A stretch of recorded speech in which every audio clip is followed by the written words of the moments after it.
জাহান্নামের পরিচয়। মহান আল্লাহ বলেন, হাদিহি জাহান্নামুল্লাতী কুনতুম তুআদুন ইসলাল ইয়াওমা বিমা কুনতুম তাকফিরুন। এটাই হচ্ছে সেই জাহান্নাম, যে জাহান্নামকে তোমরা অস্বীকার করছিলে, বলছিলে জাহান্নাম আবার কোথায়, কবে জাহান্নাম, এইটা আবার কি, এইটাই সেটা, এখন তোমরা এতে প্রবেশ করো। এ কথা আল্লাহ বলছে। এই সেই জাহান্নাম যাকে তোমরা অস্বীকার করছিলে, এখন তাতে প্রবেশ করো। এটা আল্লাহ বিচারের মাঠে বলবেন। আল্লাহ তাআলা বলেন, হাজিহি জাহান্নামুল্লাতী কুনতুম তুআদুন হাজিহিন নারুল্লাতী কুনতুম বিহা তুকাযযিবুন। এইটাই সেই জাহান্নাম, যে জাহান্নামকে তোমরা অস্বীকার করছিলে। আসিহরুন হাজা আম আনতুম লা তুবসিরুন। আচ্ছা, এটা কি তোমরা জাদু মনে করছো নাকি? আল্লাহ বলছেন জাহান্নামকে সামনে ধরে, কি ব্যাপার, তোমরা কি এটাকে জাদু মনে করছো যে এটা জাহান্নাম নয়? এটা আল্লাহ এমনি জাদু হিসেবে আমাদেরকে দেখাচ্ছে। এইটা কি তোমরা জাদু মনে করছো, না তোমরা আসলে দেখতেই পাচ্ছ না? দেখো তো, এইটা এইটা এইটা জাহান্নাম আমি যে তোমাদের সামনে তুলে ধরেছি, তা তোমরা কি এটা কি জাদু মনে করছো নাকি? না তোমাদের কি ধারণা? এরপর আবার বলছেন, ইসলাউহা, প্রবেশ করো, ইসলাউহা, প্রবেশ করো, ফাসবিরু, ধৈর্য ধারণ করো, আওলা তাসবিরু, জাহান্নামের ধৈর্য ধারণ করো না, করলেই কি আর না করলেই কি, সাওয়াউন আলাইকুম, তোমাদের জন্য সমান। ইন্নামা তুজজাউনা মা কুনতুম তাকফুরুন মা কুনতুম তা'মালুন। এটা হচ্ছে ওই কাজের বিনিময় যে কাজ তোমরা করছিলে। এটা হলো ওই কাজের বিনিময় যে কাজ তোমরা করছিলে। জাহান্নাম, মহান আল্লাহ বলেন, ইন্না জাহান্নামা কানাত মিরসাদা, নিশ্চয় জাহান্নাম ওঁত পেতে বসে আছে আপনাকে ধরার জন্য। এ কথা আল্লাহ বলছে। লিত্তাগিনা মাআবা, সীমা লঙ্ঘনকারী, স্বৈরাচারী, স্বেচ্ছাচারী, বদমেজাজি, এদের জন্য এটা রেডি করা হয়েছে।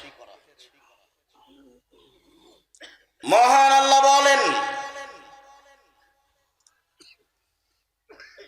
ফাআম্মা মান খাফফাত মাওয়াজিনুহু ফাউম্মুহু হাবিয়া, বিচারের মাঠে যার নেকির পাল্লা হালকা হবে, পাপের পাল্লা ভারী হবে, তার থাকার জায়গা হবে অতীব গভীর গহ্বর, হাবিয়া। ওমাদরাকা মা হিয়া, মুহাম্মদ সাল্লাল্লাহু আলাইহি ওয়াসাল্লাম, আপনি কি বলতে পারেন হাবিয়া নামক জাহান্নামটি কি? আল্লাহ আমাদের নবীকে বলছেন, আপনি কি হাবিয়া নামক জাহান্নামের পরিচয় বলতে পারেন? আমি বলি, নারুন হামিয়া, তা হচ্ছে জ্বলন্ত উত্তপ্ত আগুন। জাহান্নাম বলতে আগুনের টুকরাকে বোঝানো হয়। মহান আল্লাহ বলেন, কাল্লা লা ইউনবাদান্না ফিল হুতামা, ওমা আদরাকা মাল হুতামা, কখনো নহে, অবশ্যই অবশ্যই তাকে চূর্ণ বিচূর্ণকারী হোতামা নামক জাহান্নামে নিক্ষেপ করা হবে।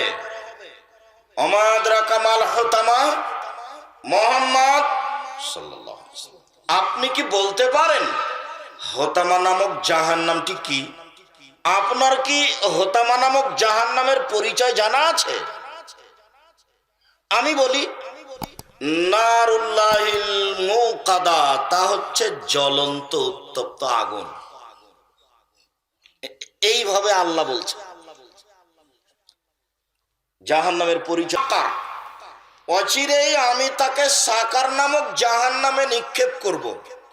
অমাদ রাকা মা সাকার, মোহাম্মদ সাল্লাল্লাহু আলাইহি ওয়াসাল্লাম, আপনি কি সাকার নামক জাহান্নামের পরিচয় দিতে পারেন? আপনার কি জানা আছে সাকার নামক জাহান্নামের পরিচয়? আমি বলি, লা তুবকি ওয়ালা তাজার। সাকার এমন একটি জাহান্নাম, যে জাহান্নাম মানুষকে ছাড়েও না, যে জাহান্নাম মানুষকে মারেও না, যেখানে মানুষ বাঁচবেও না, যেখানে মানুষ মরবেও না, তার নাম জাহান্নাম।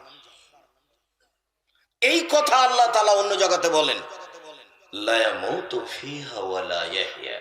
এই ছেলে, বসো। কেউ কারো গায়ে হাত দিয়ে থাকবেন না, নিজ নিজ গতিতে রেডি হয়ে থাকেন। জাহান্নাম এমন একটি জায়গা, যেখানে মানুষ মরবেও না, যেখানে মানুষ বাঁচবেও না। আল্লাহ তাআলা বলেন, ওয়াতিল মাউতু মিন কুল্লি মাকানিন ওয়া হুয়া বিমাইয়িত। জাহান্নাম এমন একটি জায়গা, যেখানে মানুষকে মরণ চতুর্দিক থেকে ঘেরে ধরবে, কিন্তু ও মরবে না। সব দিক থেকে মরণ তাকে চেপে ধরবে, কিন্তু ও মরবে না। সেইটা আবার কেমন জীবন? মরাও হলো না, বাঁচাও হলো না। এতক্ষণ পর্যন্ত আল্লাহ তাআলা জাহান্নামের পরিচয় যেভাবে দিয়েছেন, তার একটু সংক্ষিপ্ত পরিচয় দিচ্ছিলাম। মুহাম্মদ সাল্লাল্লাহু আলাইহি সাল্লাম বলেন, ইন্না সাকরাতা লাযিমা লা তুলকা মিন শাফিরি জাহান্নাম ফাতাহবি আলা কারিহ বাদা সাবিনা আম। শোনো,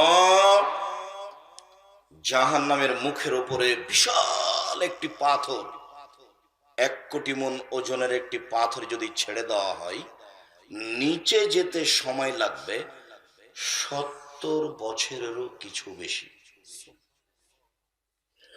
1 কোটি মণ ওজনের একটি পাথর যদি 1 মিনিট নিচে যায়, কত কিলো যেতে পারে? 1 ঘন্টা, 1 দিন, 1 বছর। 70 বছর যদি নিচে যেতে থাকে, কত কিলো যাবে মানুষ কি হিসাব করতে পারবে? জাহান্নাম কি জিনিস মানুষ হিসাবে আনতে পারবে না। এইখানে একটা কথা বলা থাকছে, ইন্নাল মুনাফিকিনা ফিদ দারকিল আসফালি মিনান নার। যারা মুনাফিক, তারা জাহান্নামের সবচেয়ে নিচে থাকবে। হিন্দুও জাহান্নামে যাবে, তবে নিচে থাকবে না। ইহুদিও যাবে, তবে নিচে থাকবে না। খ্রিস্টানও যাবে, তবে নিচে থাকবে না। মুহাম্মদ সাল্লাল্লাহু আলাইহি সাল্লামকে যারা মেনে নেয়নি, মেনে নিচ্ছে না, পৃথিবীর সবাই জাহান্নামে যাবে, মেনে নেওয়া মানুষ ব্যতীত। ইহুদি হোক, খ্রিস্টান হোক, হিন্দু হোক, বৌদ্ধ হোক, সে যেই হোক না কেন। তবে সবচেয়ে নিচে থাকবে কে? মুনাফিক।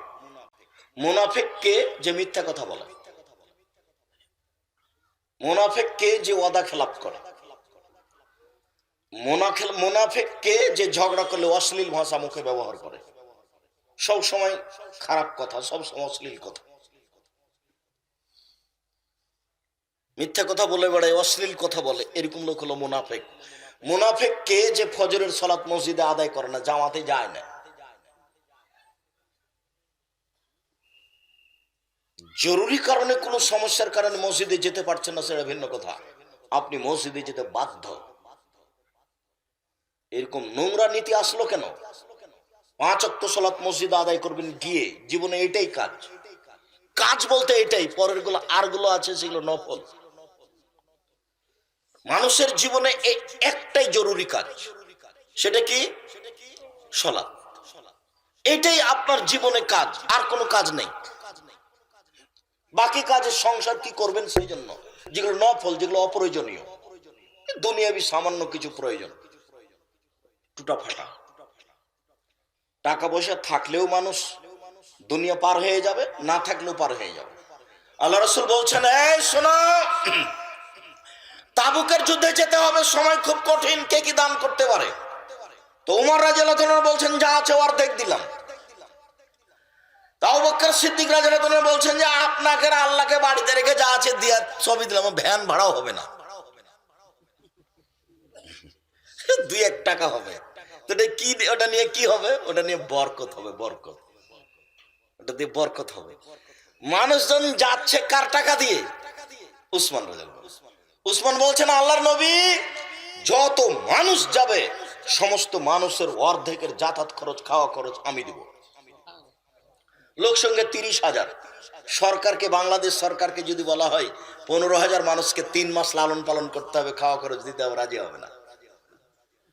15,000 মানুষ, 15,000 উট দিতে হবে, 3 মাসের খাওয়া খরচ দিতে হবে। উসমান রাদিয়াল্লাহু তাআলা বলছেন যে অর্ধেকের যাতায়াত খরচ, খাওয়া খরচ তা আমি দিব। এর নাম ধনী।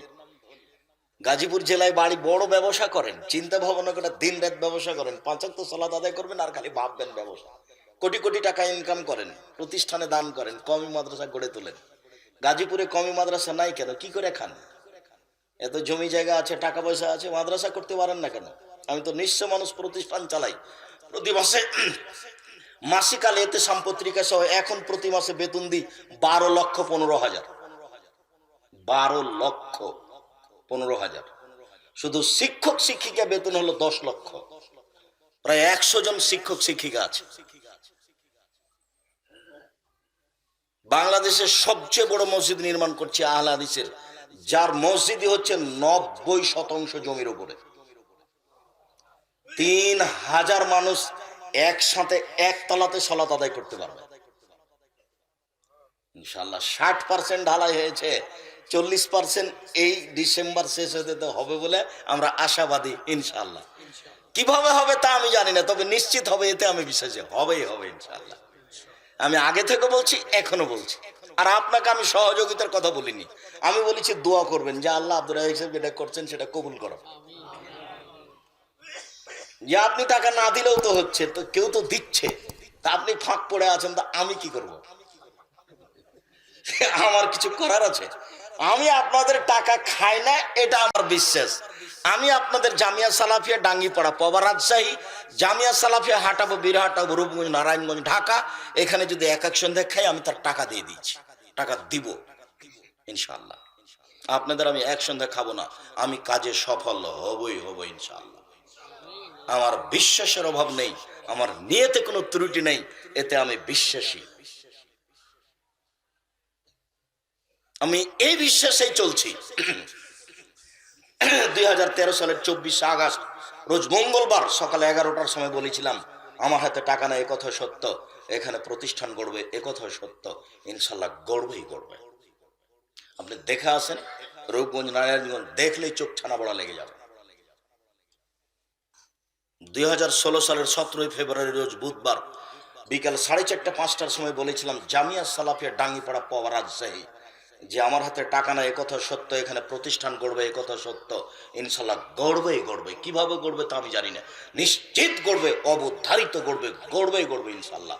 আপনি যে দেখে আসেন 1350 ছেলে মেয়ে পড়াশোনা করে এখন উপস্থিত, সব প্রায় সবাই আবাসিক, ওখানেই থাকে, খায়।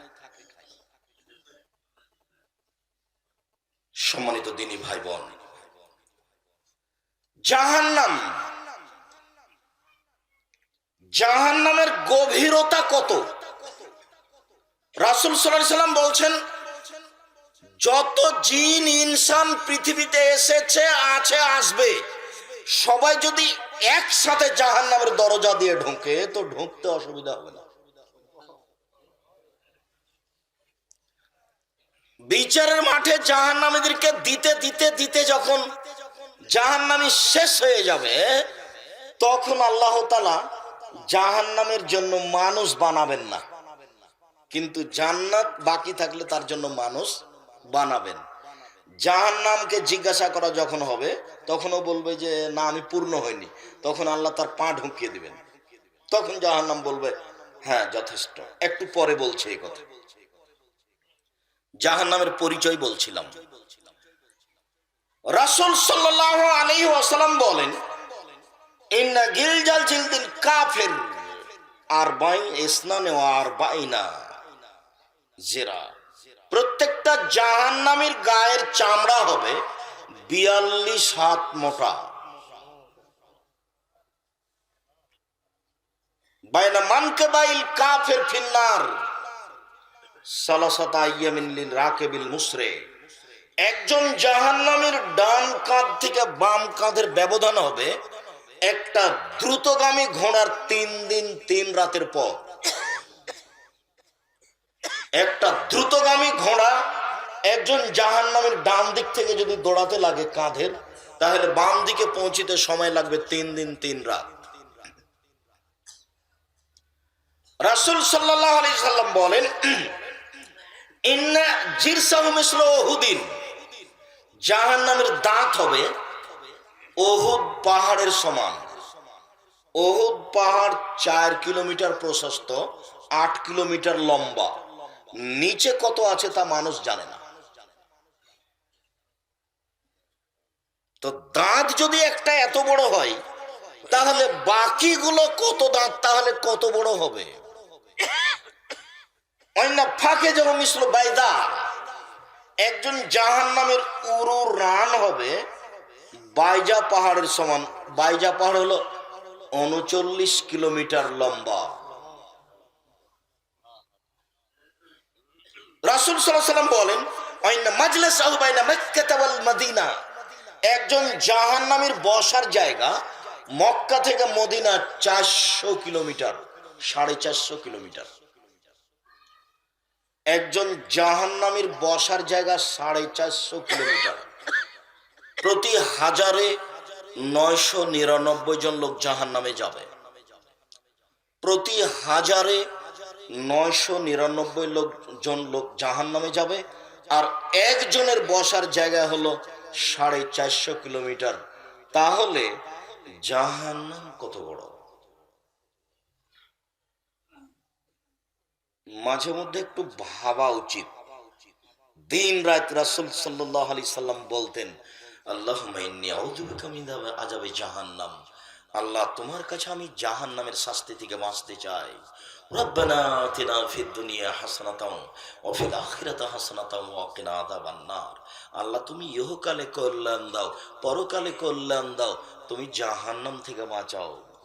কল্যাণের সাথে জাহান্নামকে টেনে নিয়ে এসেছে। কল্যাণ দাও আর জাহান্নাম থেকে বাঁচাও।